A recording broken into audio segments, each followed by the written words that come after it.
bienvenidos a la comunidad del próximo Framework en Ingeniería. Si están aquí, es porque comparten nuestra visión, dominar las bases de la ingeniería para liderar la innovación con inteligencia artificial. En esta sesión del curso de Fotónica, daremos un paso crucial en ese camino. Hasta ahora, hemos hablado de cómo se fabrican los chips, de cómo esculpimos la materia a escala nanométrica. Pero hemos dejado de lado la pregunta más importante: ¿qué es lo que fabricamos? ¿Cómo pasamos de un concepto, de una idea en una pizarra, a un dispositivo funcional con un propósito específico? Hoy vamos a pasar del taller del artesano a la mesa del arquitecto.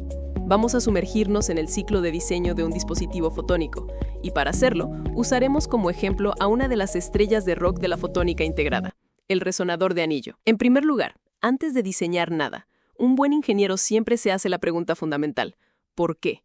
¿Qué problema estamos intentando resolver? ¿Y por qué este dispositivo es la herramienta adecuada para el trabajo? La justificación de nuestro resonador de anillo es la clave de todo. Y créanme, las razones son increíblemente convincentes. Piensen en el resonador de anillo como la navaja suiza de la fotónica. Es un componente simple en su estructura, pero asombrosamente versátil. Su primera y más famosa cualidad es la selectividad de longitud de onda. Imaginen que la luz que viaja por una guía de onda es como una autopista con coches de todos los colores circulando a la vez. El resonador de anillo actúa como una rampa de salida mágica que solo funciona para un color de coche muy específico. Todos los demás colores siguen de largo por la autopista sin inmutarse, pero el color exacto para el que está diseñado el anillo es absorbido por él y desviado. Esta capacidad de filtrar la luz con precisión exquisita es la base de muchísimas aplicaciones en telecomunicaciones, donde necesitamos separar docenas de canales que viajan juntos por una misma fibra óptica. Directamente relacionada con esto está su altísimo factor de calidad o factor Q. Esta es una medida de cuán selectivo es nuestro filtro. Una analogía perfecta es el sonido de una campana.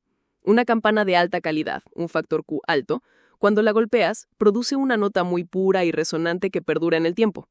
Una campana barata y mal hecha, un factor Q bajo, produce un clank sordo y sin definición que se apaga enseguida. Nuestro resonador de anillo es como una campana de cristal perfecta para la luz. Solo resuena en una banda de frecuencias o longitudes de onda extremadamente estrecha, lo que nos permite separar canales que están muy juntos. El tercer gran argumento es su compacidad. Los métodos de filtrado de luz más antiguos eran grandes y aparatosos. El resonador de anillo, en cambio, es diminuto. Estamos hablando de radios de unas pocas micras, más pequeño que el diámetro de un cabello. Esto significa que podemos meter cientos, si no miles de ellos en un solo chip, creando circuitos fotónicos de una complejidad asombrosa en un espacio minúsculo. Pero la magia no termina ahí. El cuarto punto es la sintonizabilidad. Un filtro normal es estático, está diseñado para una longitud de onda y punto. Un resonador de anillo, sin embargo, es dinámico. Podemos sintonizarlo. Piensen en la cuerda de una guitarra. Si giramos la clavija, cambiamos la tensión y, por tanto, la nota que produce. Con el resonador de anillo podemos hacer algo similar. Aplicando un pequeño calentador o un campo eléctrico, cambiamos ligeramente las propiedades del material, lo que a su vez cambia la longitud de onda exacta a la que resuena. Es como tener un filtro con un dial que podemos ajustar en tiempo real, lo que abre la puerta a interruptores y moduladores ópticos. Esto nos lleva directamente a la quinta ventaja, su bajo consumo energético. Como los cambios que necesitamos para sintonizarlo son tan sutiles y el dispositivo es tan pequeño, la energía requerida es mínima. Finalmente, su versatilidad y facilidad de integración. El diseño básico del resonador es tan simple que puede usarse como filtro, modulador, interruptor, láser e incluso como un sensor ultrasensible. Si una molécula se posa sobre la superficie del anillo, cambia ligeramente su comportamiento resonante y podemos detectar ese cambio con una precisión increíble. Es un bloque de construcción, un Lego fotónico que podemos integrar fácilmente junto a otros componentes en un chip complejo. Ahora que sabemos por qué lo queremos, pasemos al siguiente paso, el modelado teórico básico. ¿Cómo funciona realmente esta magia? El principio es uno de los más bellos y fundamentales de la física, la interferencia constructiva. Imaginen que el resonador es una pista de carrera circular para fotones. Al lado de la pista principal, nuestra guía de onda, construimos esta pequeña rotonda. Cuando un haz de luz pasa junto al anillo, una pequeña parte de esa luz se acopla y entra en la rotonda. Esa luz empieza a dar vueltas y vueltas. Aquí viene lo importante. Para que el anillo resuene, La luz que ha completado una vuelta entera debe llegar al punto de entrada exactamente en fase con la nueva luz que está entrando en ese mismo instante. Sus crestas y valles deben alinearse perfectamente.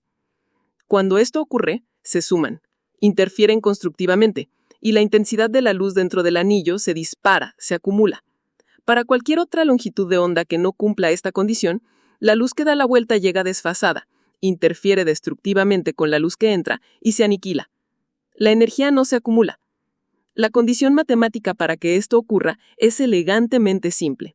La longitud total del camino óptico del anillo, que es su circunferencia multiplicada por el índice de refracción efectivo, debe ser un número entero de longitudes de onda. L es igual a m por lambda entre n efectivo. Esa es la regla de oro.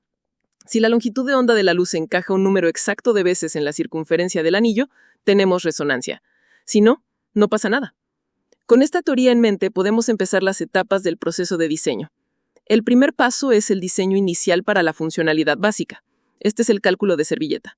Supongamos que nuestro jefe nos dice: necesito un filtro que funcione en la longitud de onda estándar de telecomunicaciones, 1550 nanómetros.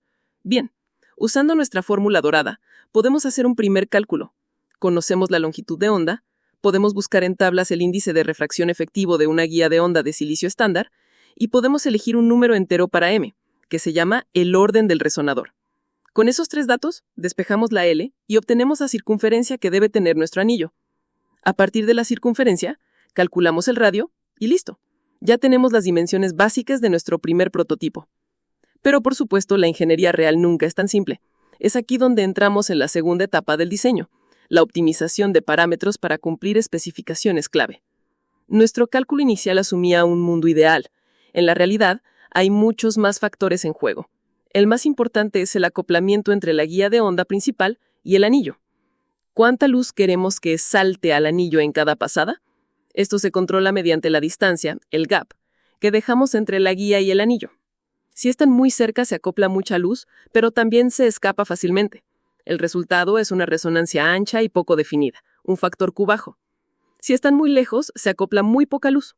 La resonancia es muy aguda, factor Q alto, pero el efecto es tan débil que apenas se nota. Es un acto de equilibrio delicado, como enfocar la lente de una cámara. Tenemos que encontrar el punto exacto. Además, el propio ancho de la guía de onda del anillo afecta el índice de refracción efectivo y a las pérdidas.